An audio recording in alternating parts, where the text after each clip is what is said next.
Burnley 0, Liverpool 2. That's how it finished yesterday at Turf Moor. Liverpool leapfrog Arsenal at the top of the table, albeit for maybe another day or so before Arsenal, of course, play on Thursday night against West Ham United.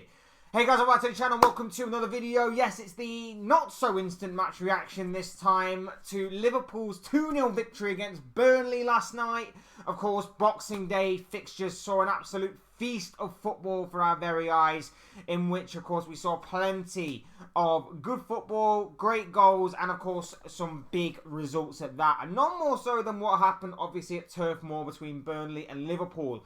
A game that Liverpool were expected to win, of course. They made it a little bit difficult for themselves. They weren't exactly helped by certain VAR and refereeing decisions, but Liverpool managed to get the job done on what was a pretty difficult and food for thought kind of task at hand against Vincent Kompany's Burnley side. As always with these kinds of videos, drop a like on the video if you haven't already. Subscribe if you're new or want to see more content like this. Both things always have very greatly appreciated. And of course, get involved in the comment section. Let me know your thoughts, comments, opinions, predictions, feelings, whatever you want to call it, on the game yesterday, on Liverpool as a whole, or on anything else to do with Liverpool Football Club. But for now, let's get into the game. Let's talk about the game. Let's review the game and obviously review where Liverpool currently are in the table and everything else like that going forward. Yesterday's task was meant to be very easy for Liverpool, but still had to be something that they took professionally. If they took their eye off the ball, they could have obviously dropped points yet again, like we have done previously to the likes of Luton Town and Manchester United already this season.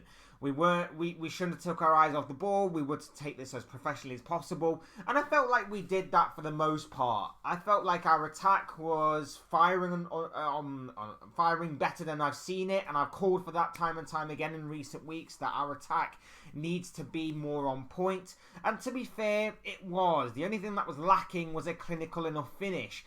Darwin Nunez provided a clinical finish in the 6th minute, and there you're thinking, right, the floodgates are going to open. We're going to get 4 or 5 or 6. This is a Burnley side that are low on confidence, lacking belief. This is a Burnley side who are not like the Burnley side of the Sean Dyche era. They're not going to sit back. They're not going to have 10 men behind the ball that they used to and lump it up front and try and hope for some sort of counter-attack or some sort of set-piece goal to really get something from these types of games. They're going to try and play football from the back, and Liverpool are going to press and harass them. And it was a well-taken goal by Darwin Nunez. I take nothing away from him. Come under such criticism recently. Managed to finally break his goal-scoring drought that he had been on, I think, something like 10 games in the Premier League since he last scored. Brilliantly well taken goal. Should hopefully now fill him with confidence to maybe kick on and go on and score a few more and go on a bit of a good goal scoring run. Fingers crossed for him on that. But that was the hope. The hope was then that there was going to be more chances, and there was more chances for Liverpool. Burnley tried to play their way of playing, but Liverpool pressed them and harassed them in a way that they were winning the ball back in really dangerous places. They just couldn't make their chances count. And although Burnley did have a couple of opportunities to maybe test Liverpool, and maybe had they had a bit more extra quality or a bit more of a cutting edge or prolific nature to their attack in the final third, maybe they could have really caused Liverpool more problems than they actually did. They did cause Liverpool some food for thought and did give Liverpool a bit of a worry and a bit of a scare here and there. But it was nothing really consistent and nothing really cutting edge that really Liverpool had to really contend with. Liverpool dealt with the majority of what Burnley had to throw at them. But that's not to say that Burnley didn't have anything that was going for them. They did obviously give Liverpool 1 or 2 scares here and there, but nothing really consistent enough. Liverpool, on the other hand, were finding it very easy to carve Burnley apart and to create chances. Salah hits the crossbar. Gakpo has a couple of opportunities where he misses. Nunez has another opportunity where he misses. They were getting in a goal, which is as much as I've seen from this Liverpool side all season. And I think at half-time, when they had something like 8 shots on target from, I think, like 18 attempts or something like that, it was really very much a brilliant attacking display by Liverpool. But obviously they needed to kill the game off because there's always that worry that at 1-0 the opposition are going to get some sort of good fortune to one of their attacks, and maybe they're going to make you pay for missing those good opportunities. Obviously, Cody Gakpo in the first half had the ball into the back of the net, but it was ruled out for seemingly a foul by Darwin Nunez in the build-up to the goal. I thought it was a foul at first. I thought it was the kind of foul that we've seen penalties be given and sort of not given for in recent weeks, in terms of Crystal Palace against Liverpool, of course, and which was given as a penalty from Kwanzaa on the Crystal Palace attacker. And then, of course, hours later, Arsenal versus Aston Villa, an Aston Villa defender challenged an Arsenal attacker in the penalty area in the same sort of situation, and it wasn't given. And then on replay, it kind of shows that Nunez doesn't really make that much, or maybe even at all, any contact with the Aston Villa player. So it begged the question why the goal was ruled out, or why the goal wasn't, or why VAR didn't overrule the decision from the referee to rule the goal out, because it didn't really look like Nunez had fouled the Aston Villa player. The Burnley player. And it was really strange to me that happened. Now, I think the argument was that the referee had already blown the whistle before Gakpo fired into the back of the net. So maybe that may have been the case, in which case that is a huge refereeing error that I do believe VAR cannot get involved with. But it did seem very strange to me that was given, because no one seemingly complained for it. No one seemingly complained for a foul. No Burnley player seemingly turned to the referee and said that was a foul from Nunez, that goal shouldn't have been given. No Burnley player, not even the guy who was on the floor from the alleged foul, was seemingly complaining to the ref that the goal shouldn't stand. So it did seem a very strange one to me that one was not given for a Liverpool goal and was actually chalked off. So that would seem a bit strange to me. Second half, Burnley kind of grow more into the game, but Liverpool are still a threat. Both sides are looking to, obviously, Burnley are looking to equalise. Liverpool are looking to put the game to bed. Harvey Elliott thinks he's put the game to bed. Lovely, well-taken goal. Lovely controlled finish into the bottom corner from a cutback from, I want to say, Trent or Gravenberch. I think it was, off the top of my head. Harvey Elliott thinks he's won it. It was another good performance from him yesterday. And actually, he did start ahead of Szoboszlai, who I have been calling needs to get a bit of a break and a bit of a rest. So it was actually good that he managed to get that. But yes, a good, well-taken finish. But then it was ruled out by VAR again. Mohamed Salah was judged to be in an offside position and therefore interfering with the goalkeeper's line of sight and line of vision. It did seem like the correct call, but it is a bit frustrating that we have seen a couple of goals like this not be chalked off for similar situations. Instantly off the top of my head, I can think of Crystal Palace against Manchester United and Manchester City's goal against Fulham earlier on during the season. So, although I think it was probably the right call to maybe chalk it off for offside, I just find it a bit frustrating that this kind of gets given against us, but not against other teams. So it doesn't make it right that it should have been given for us, because it is offside, as I've said time and time again. But at the same time, the levels and consistency really are something left to be desired. Liverpool kind of go on and see the game out from this point forward, and then Diogo Jota comes off the bench, back, making his comeback known to the world with a brilliantly well-taken goal. Jota the Slotter is back, and very much needed, because for as much as I say that this Liverpool attack is frightening and is phenomenal, and on its day is going to be absolutely devastating, Jota is the most clinical finisher of the lot. And that may include Mohamed Salah. Like, Mohamed Salah, for all his goals and all his goal contributions and everything, is lethal.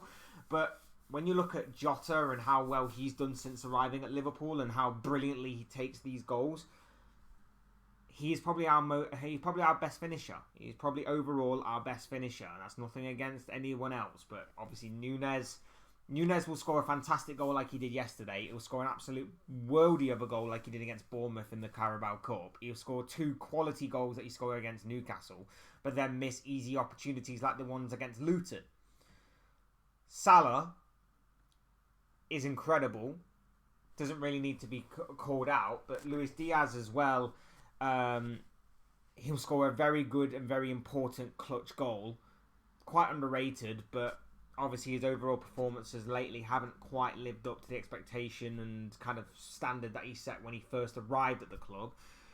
And Gakpo is not really that consistent enough goal scorer. So we do need Jota back, and it was brilliant to see him back, and hopefully he can now stay fit for the remainder of the season. I still have my doubts about Jota as an overall performer. I have no doubts about him coming on off the bench. And putting the game to bed like he did yesterday. I have no doubts with him in doing that kind of job whatsoever. So fair play to Jota for doing that. Good to see him back. Good that he announced his arrival with a goal. Like I say, quality goal by Darwin Nunez as well. Hopefully that does him the world of confidence going forward. Another clean sheet for Alisson Becker on that defensive line that saw Virgil van Dijk put in another quality display. Kwanzaa, absolutely solid at the back. He continues to get better game by game. I thought Trent played some nice passes and was pretty good at times. I thought Gravenberch in that midfield had one of his better games for a while. I know this is against Burnley, and I know people will have that throw that caveat in when it's only against Burnley and they're relegation candidates. But even so, we have seen a Liverpool team that have gone against Manchester United and struggled. We've seen a Liverpool team go against Luton that have struggled. So we did need this result. We obviously needed to follow up on obviously the draw against Arsenal that we picked up on. We needed to obviously get back to winning ways following 2 draws on the bounce in previous games. And of course, above all, we needed to put the pressure back on Arsenal before they play on Thursday night in a big London derby against West Ham. I would expect Arsenal to win that game, but let's face it, West Ham can be tricky opposition for most clubs. They can be very awkward for most clubs, so it is going to be very much interesting to see how Arsenal handle that particular game. Moving forward, like I say, Liverpool have to keep up this momentum. We're obviously entering a busy period of the season. Obviously, the FA Cup is also on the horizon as well. We need to keep this form going, and we obviously need to. Not only that, of course, but we also need to keep our attacking line in focus. And we just need to start putting away these chances. Because it is only a matter of time before we absolutely slaughter a team. And I keep saying this time and time again. Our attacking line needs to click into gear. And I felt like it was starting to. I felt like we were creating a ton of chances. I thought Gakpo really worked on that left-hand side. I thought Darwin Nunez were creating a lot of problems and a lot of chaos. I know that obviously this whole superhero sort of gimmick of Captain Chaos kind of rings for him. But he creates chaos, and it's kind of good chaos in a way that can also be unselfish at times and can help his teammates. Sometimes it's bad chaos when he misses easy chances. But I felt in this scenario, in play here, I did feel like he was in a position where he got the opening goal, he broke the deadlock, he got a goal that will obviously do him the world of confidence, obviously having gone a bit of a goal drought. It was a beautifully well taken goal, by the way. Lovely laid back, lovely work between him and Gakpo. Gakpo lays the ball back, and it's a brilliant finish into the bottom corner. So very good, well taken goal by Nunez overall. But yeah, he just needs to obviously start finding the back of the net more often. Gakpo is a workhorse, we know that. Jota being back, obviously, hopefully his lethal finishing returns, and obviously it did show a good sign that he hasn't lost it since being injured. So fingers crossed that he hits the ground running again and can obviously get a few more goals under his belt from those kinds of positions. And like I said, I still have my doubts over whether Jota is a starter in this team or not. But I do see him having that perfect impact sub sort of aura about him that I think Liverpool desperately need. And I think we could have needed with that in the past few games where, of course, we drew. I think against Arsenal, I know he's got a good record against Arsenal. I think we could have used him against Arsenal to really put the game to bed there, and maybe even against Manchester United to an extent. Maybe he could have took one of the chances that our other strikers had missed on the day. So having Jota back is good for us. Nunez back on the score sheet is brilliant. Salah didn't have his best of games, but he was still a thorn in the side of the defence, as you would expect. It's all looking good, and it's all looking even better now that we've got our attack line seemingly back to full strength. Obviously, now we're hoping that we can click them into gear. Hopefully now we can... Because like I say, it's only a matter of time. It's only a matter of time before we slap up one of these teams 4, 5, 6-0, in my opinion. It's only a matter of time before everything clicks into gear and we go on another devastating run of games where we're just putting teams away left, right and centre. And fingers crossed that starts Monday, 1st of January against Newcastle. So fingers crossed that starts then. Obviously that sees out the rest of 2023 for the Reds. A great 2023 it was, to say that obviously it started off the year pretty poorly, but of course got better over time once injuries stopped, once we changed and modified formation, and once we got some of our old players out and some of our new players in. Looking ahead, halfway through the season, we sit top of the league, albeit before Arsenal play their game in hand, of course. A title challenge very much is now on, in my opinion, and it very much is dependent on what we do in the January transfer window. Endo, for me, was brilliant as well. Let's shout out Endo. Endo, again, another impressive display from him. I'm starting to come around to this guy a bit more. I still think there is a long way to go. I don't obviously think he is the be-all and end-all. I don't think he is the end product of this defensive midfield that we've got right now. But you know what?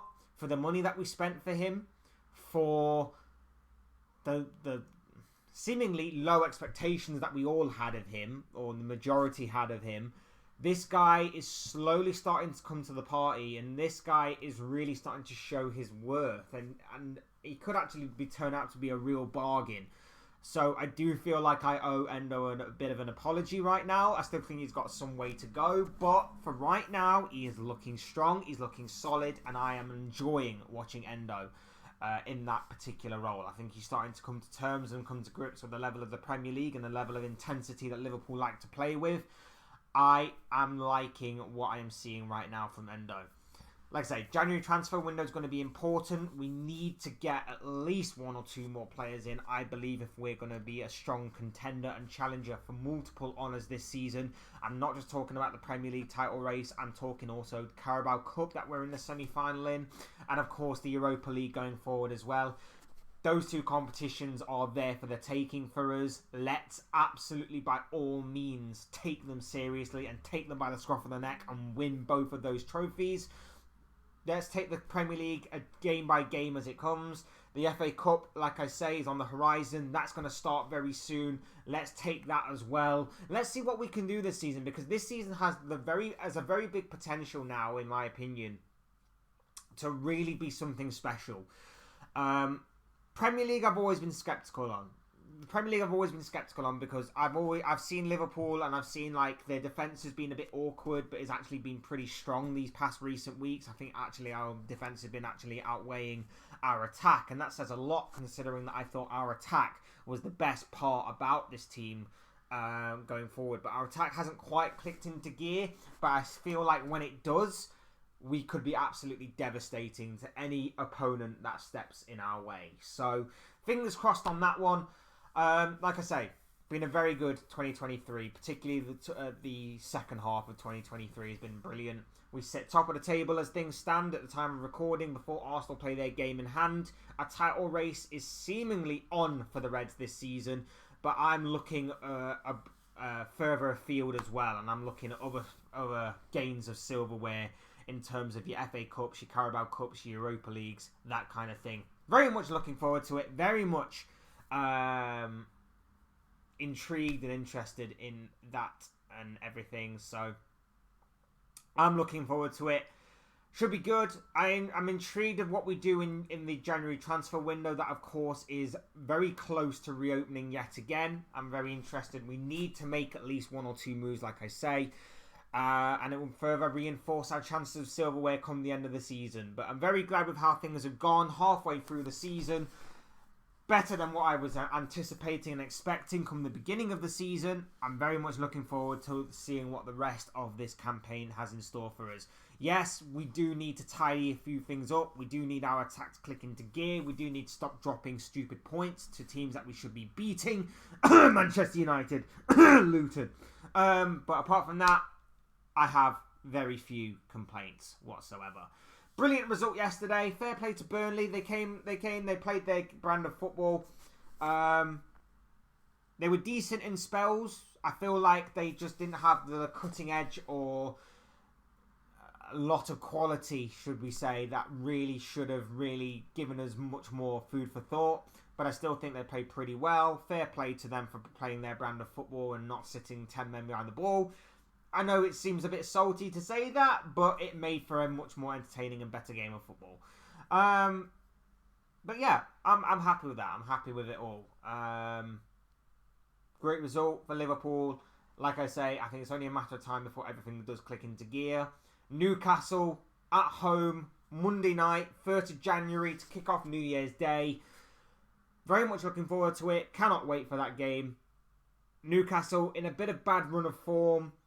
Obviously, Anfield's going to be up for it. New Year's Day, fingers crossed, we get the job done and we keep the pressure on Arsenal going forward. Brilliant result. But those are just the thoughts, comments, opinions, predictions, feelings, whatever you want to call it of this guy. I want to know what you guys think. What do you make of Liverpool's 2-0 victory against Burnley yesterday on Boxing Day? Would love to know your thoughts, comments, opinions, predictions, feelings, whatever you want to call it. That'll make for great interesting reading down below in the comment section. So do get involved down there. Otherwise, hit a like button on the way out if you enjoy the video. Subscribe if you're new or want to see more content like this. Both things are always and forever greatly appreciated. And as always, thank you all so much for watching and listening. I've been Fletch. This has been another Fletch Talks video, or not so instant match reaction video, should I say. And I will see and speak with you all again soon in another video or live stream. Or whatever it may be. Cheers, guys. Thanks everyone for stopping by. Take care. Enjoy the rest of your day. Speak to you again very, very soon.